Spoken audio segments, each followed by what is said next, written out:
समय पहले एक सुंदर सा गांव था जिसका नाम था रामपुर। ये गांव अपनी हरियाली, मेहनती लोग और खुशहाल माहौल के लिए दूर दूर तक मशहूर था। गांव में एक युवक रहता था जिसका नाम था रमेश। रमेश दिल का बहुत अच्छा था, लेकिन उसकी एक बहुत बड़ी समस्या थी। वो हर काम बहुत धीरे धीरे करता था। गांव वाले अक्सर हंसते हुए कहा करते, आहा, अरे रमेश तो ऐसा है कि 9 दिन चले 2.5 कोस। 9 दिन चले 2.5 कोस मतलब बहुत धीमी गति से काम करना या काम में जरूरत से ज्यादा समय लगाना। रमेश को ये बात सुनकर बहुत बुरा लगता, लेकिन वो अपनी आदत बदल नहीं पाता। एक दिन गांव के सरपंच ने घोषणा की कि पास के शहर में एक बड़ा मेला लगने वाला है। जो भी किसान वहां अपनी फसल बेचेगा उसे अच्छा मुनाफा होगा। रमेश ने भी सोचा, अरे वाह, इस बार मैं अपनी मेहनत दिखाऊंगा और खूब पैसे कमाऊंगा। उसने अपने गेहूं की फसल तैयार की और उसे बाजार में ले जाने का फैसला किया। अगले दिन सुबह सुबह बाकी किसान अपनी बैलगाड़ियों के साथ जल्दी जल्दी निकल गए, लेकिन रमेश वहां आराम से उठा, धीरे धीरे नाश्ता किया, फिर सामान बांधने लगा। जब तक वो निकला तब तक आधा दिन निकल चुका था। रास्ते में भी वो थोड़ी देर में रुक जाता, कभी पेड़ के नीचे आराम, कभी नदी किनारे बैठकर गाने गाना। धीरे धीरे चलते चलते 3 दिन बीत गए। बाकी किसान तो उसी दिन मेले में पहुंच गए थे और अपनी फसल अच्छे दामों में भी बेच चुके थे। रमेश अभी भी रास्ते में ही था। चौथे दिन अचानक तेज बारिश हो गई। उसकी गेहूं की बोरियां भीग गई और खराब होने लगी। रमेश बहुत परेशान हो गया। जब वो आखिरकार मेले में पहुंचा तब तक सब खत्म हो चुका था। ना ग्राहक थे, ना अच्छा दाम मिलने की उम्मीद थी। उसने मजबूरी में अपनी फसल बहुत कम कीमत पर बेच दी। वो उदास होकर गांव लौटा।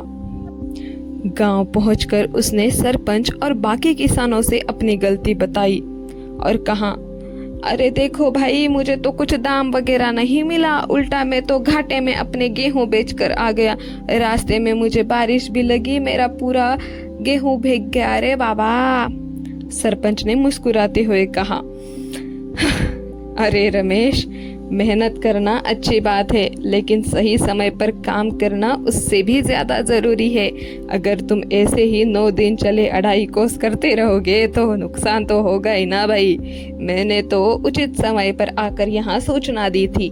सभी लोगों ने मेरी बात मानी। सभी किसान उसी दिन पहुँच गए और सारे किसान एक दिन में वहाँ पहुँच गए। वहाँ पहुँचने में तुम्हें 3 दिन कैसे लगे, यही मुझे समझ नहीं आ रहा।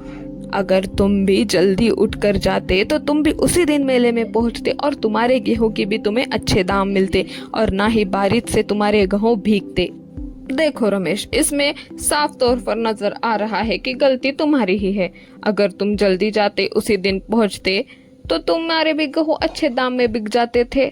मगर अब तुम ही अगर वहां पे देरी से पहुंचोगे तो कहाँ से दाम मिलेगा? ऊपर से तुम्हारा गेहूं भीगा हुआ, तुम्हें रास्ते में बारिश जो लग गई।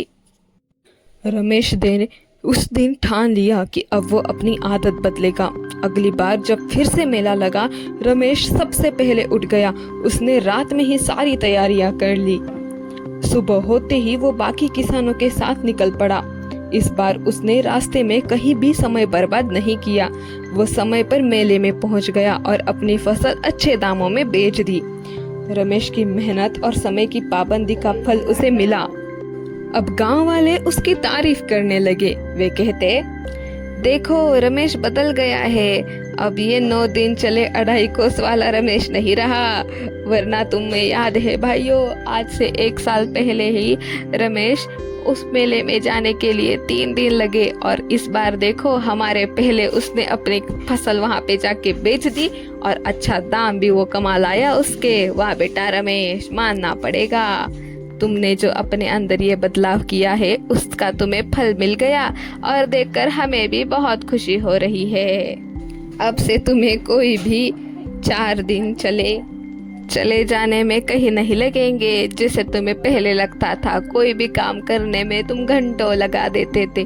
जो मिनटों का काम था वो तुम घंटों में करते थे, और जो घंटों का काम था वो तुम दिन में करते थे।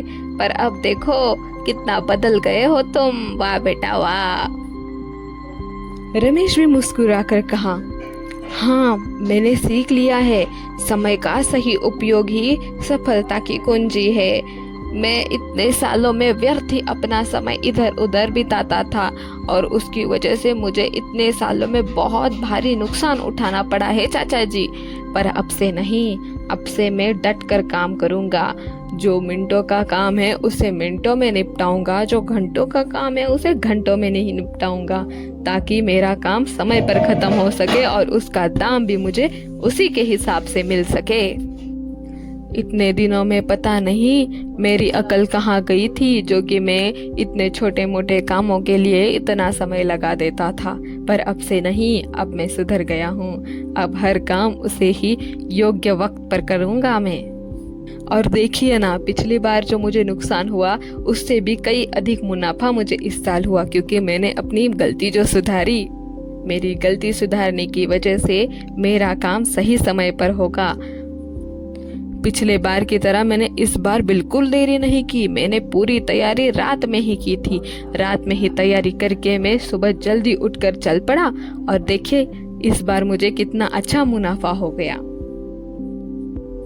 काम को समय पर और सही गति से करना बहुत जरूरी है। धीमी गति और टालमटोल सफलता के रास्ते में सबसे बड़ी बाधा है। इसीलिए समय का सही उपयोग ही सफलता की असली कुंजी है।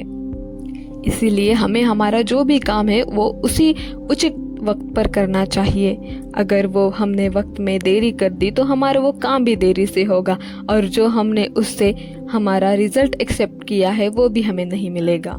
इसीलिए हमें अपना काम समय पर ही करना चाहिए, ताकि हमें हमारे मन मुताबिक उसका निश्चित फल मिल सके।